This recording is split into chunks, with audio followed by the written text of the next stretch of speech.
Hello everyone, I'm David Vaucher. Welcome to Return on Racing. Return on Racing is powered by Vaucher Analytics, which helps race teams and drivers drive efficiencies off track so they can fuel success on track.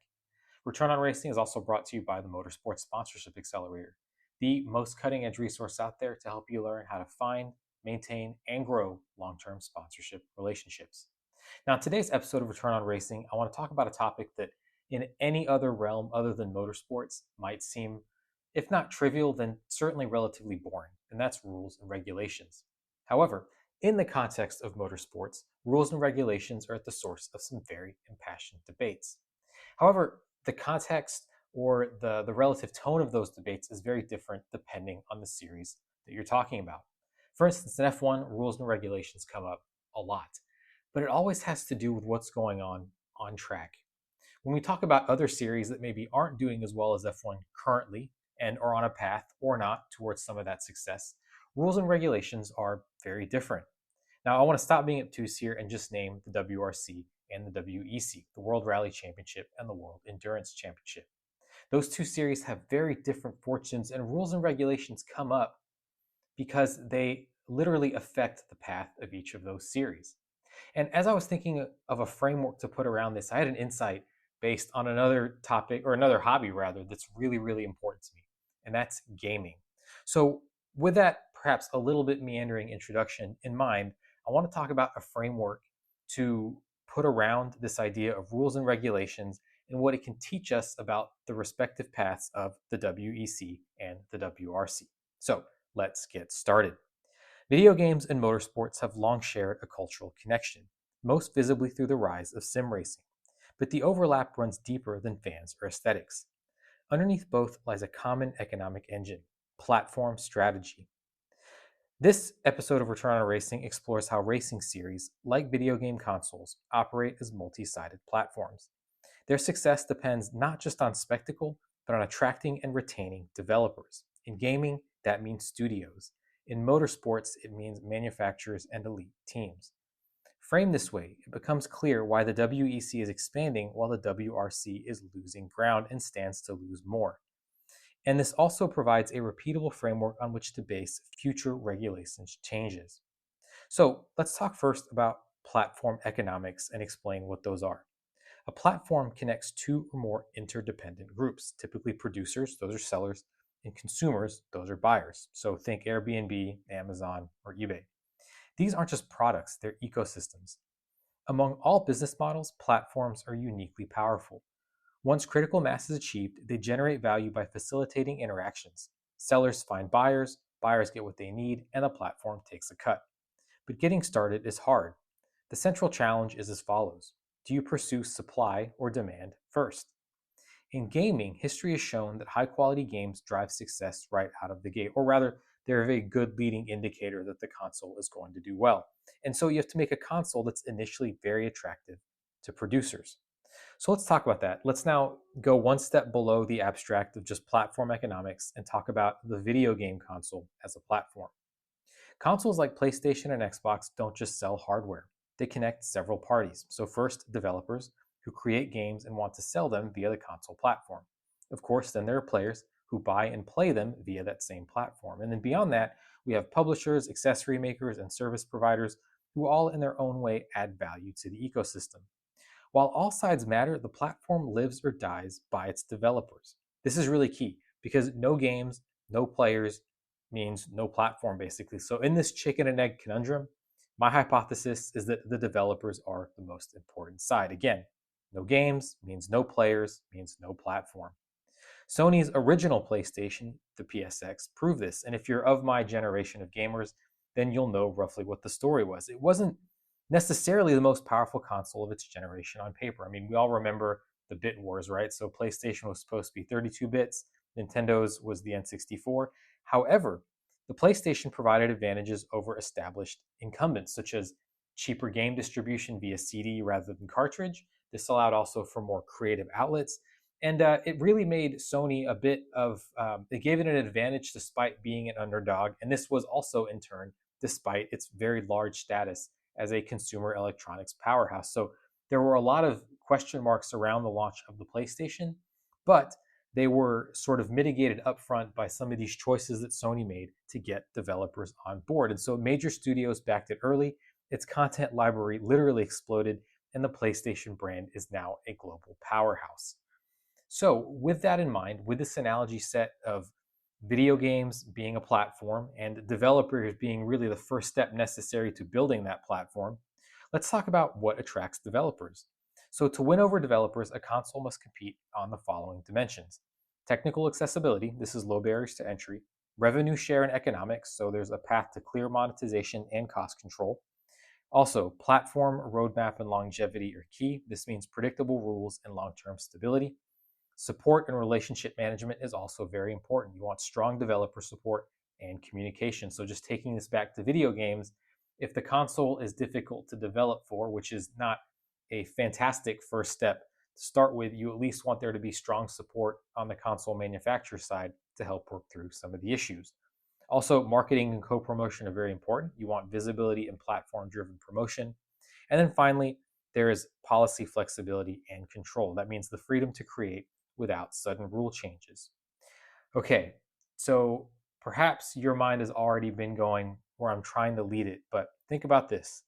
Swap the word developers for manufacturers or just motorsports teams generally, and you'll see exactly what Motorsports series must deliver to thrive.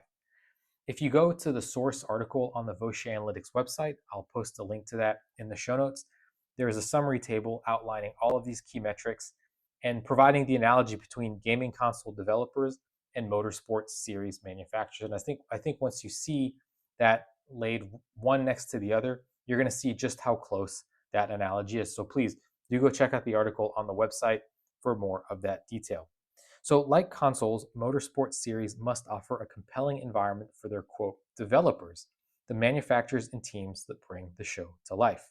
In the console world, platform owners want to secure exclusive titles to entice players to buy their console. And this can be the reality in racing as well, with major brands often wanting or needing to prioritize among several motorsports options. So, not everyone can necessarily be McLaren, where they're competing in IndyCar and Formula One, and then eventually the WEC. So just like Sony and Microsoft fought to win over developers, and of course Nintendo, the WEC and WRC are also competing for factory support. I have another table in the article that shows, for all of the metrics I just listed, the comparison between the WEC and the WRC. Now, I don't want to necessarily read through all of those in this podcast. It's going to make for a relatively painful listening experience, I think, going through all that detail. However, again, I want to encourage you to go to the website, check out the article for all of the detail, but I do want to go over just a handful of them so that you can get an idea. I'm just going to pick two here. So let's talk about technical accessibility. In the WEC, you had two entry pathways via the LMH and LMDH rule set. So this is in the hypercar category. The rules were pretty modular in the sense that they allowed a lot of creative freedom, and there was a privateer-friendly structure. Now that has somewhat changed. Privateers unfortunately been forced out due to high costs. That is not for lack of trying on the WEC side. I think that's just because of the nature of the series. It's very expensive. However, from a manufacturer point of view, it's difficult to think of a time when a rule set has been so successful in changing the fortunes of a series. Now, on the WRC side, there was originally mandatory hybrid implementation, and this just added cost and complexity. And the fact that that rule set, the hybrid implementation, was dropped for the 2025 season shows just how the WRC got off onto the wrong foot. On the revenue share and economic side, the whole point of the WEC rule set was to lower costs. Now, in an absolute sense, that can be relatively difficult. Again, it's a global series with very high-tech cars. Costs are just expensive. However, the point is to limit cost escalations and certainly get them to below what they were. And you'd be hard-pressed to find someone that will tell you that the current rule set the WEC runs under is more onerous than the previous LMP1 rule set. Contrast that to the WRC, where you have a hybrid system which adds cost. Privateer teams run with fewer means. The WRC is a little bit in a downward spiral where you don't have a lot of manufacturer support, so no support gets thrown into it basically, and you have this very negative set of circumstances building on each other. So with that in mind, please do go to the source article for the rest of the table. And I just want to talk about building on this platform. So what we've done is we've talked about platform economics, and we've talked about video game consoles serving as the framework for future motorsports rule sets. And I think this is important because what I perhaps see going on, and I think what a lot of people in the racing community see going on, is that rules are made somewhat arbitrarily.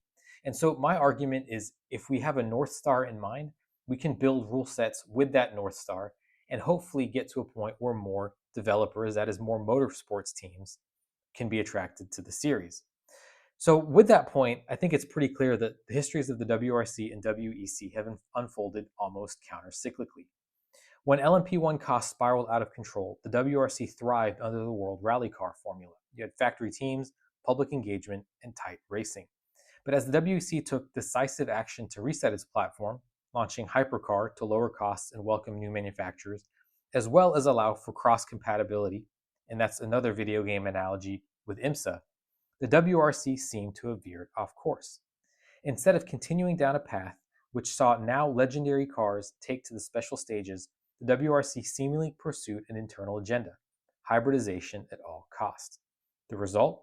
Higher spending, lower participation, and a fading connection to fans and road car programs, even when rally should absolutely be seen as the most direct proving ground for displaying reliability and performance to end consumers. The fact that hybrids were made optional in 2025, just 3 years into Rally 1, speaks volumes. There is no longer a coherent regulatory vision. And you can see that with Hyundai constantly threatening, I think is the right word, to leave the WRC. Going forward, the FIA must recognize that its championships are platforms first, sporting contests second.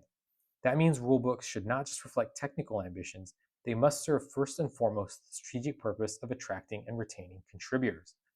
Motorsport needs a framework of unifying principles, not fragmented experiments.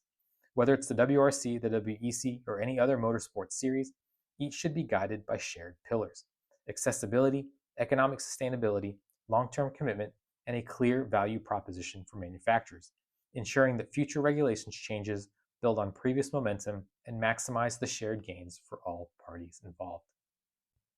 And that is going to do it for this episode of Return on Racing.